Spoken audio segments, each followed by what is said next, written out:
Better Markets, organisasi nirlaba yang fokus pada stabilitas ekonomi Amerika, baru saja mengajukan amicus brief untuk mendukung SEC dalam bandingnya melawan Ripple.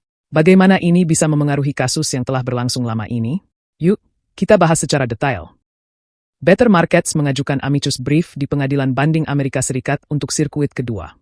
Dalam dokumen tersebut, mereka mengkritik keputusan Hakim Analisa Torres terkait penjualan programatis XRP. Menurut mereka, keputusan ini bertentangan dengan preseden hukum Howey dan mengabaikan realitas ekonomi. Argumen utama Better Markets meliputi 3 hal. Pertama, mereka menegaskan bahwa XRP adalah sekuritas, terlepas dari cara pembeliannya di platform perdagangan. Mereka berpendapat bahwa pembelian XRP memenuhi kriteria ketiga dari Howey, yaitu ekspektasi keuntungan berdasarkan upaya pihak lain. Kedua, mereka menuduh Hakim Torres tidak menghubungkan dengan jelas upaya Ripple dengan ekspektasi keuntungan investor. Terakhir, Better Markets menyatakan bahwa keputusan pengadilan ini melindungi investor institusional, tetapi justru meninggalkan investor retail dalam posisi yang rentan. CEO Better Markets, Dennis Kelleher, bahkan pernah mengatakan bahwa SEC memiliki peluang 90% untuk memenangkan banding ini. Di sisi lain, Jeremy Hogan, seorang pengacara yang mendukung XRP, memberikan tanggapan tajam terhadap dokumen Better Markets. Menurut Hogan, argumen Better Markets salah memahami inti keputusan pengadilan.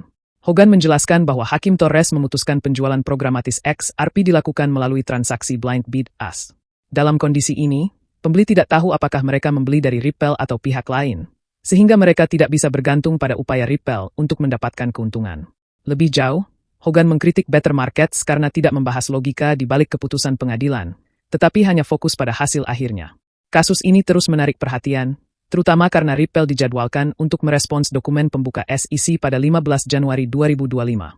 Namun, beberapa ahli hukum, termasuk Hogan, menduga bahwa kasus ini mungkin tidak akan sampai pada keputusan akhir.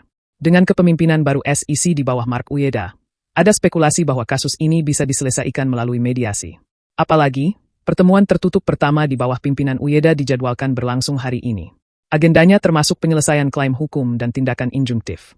Dukungan dari Better Markets jelas memberikan dorongan moral bagi SEC, tetapi tanggapan dari Jeremy Hogan menunjukkan bahwa Ripple masih memiliki posisi kuat dalam kasus ini.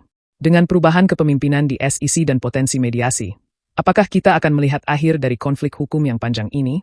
Bagaimana pendapat Anda? Tinggalkan komentar Anda di bawah, dan jangan lupa untuk like dan subscribe untuk diskusi menarik lainnya.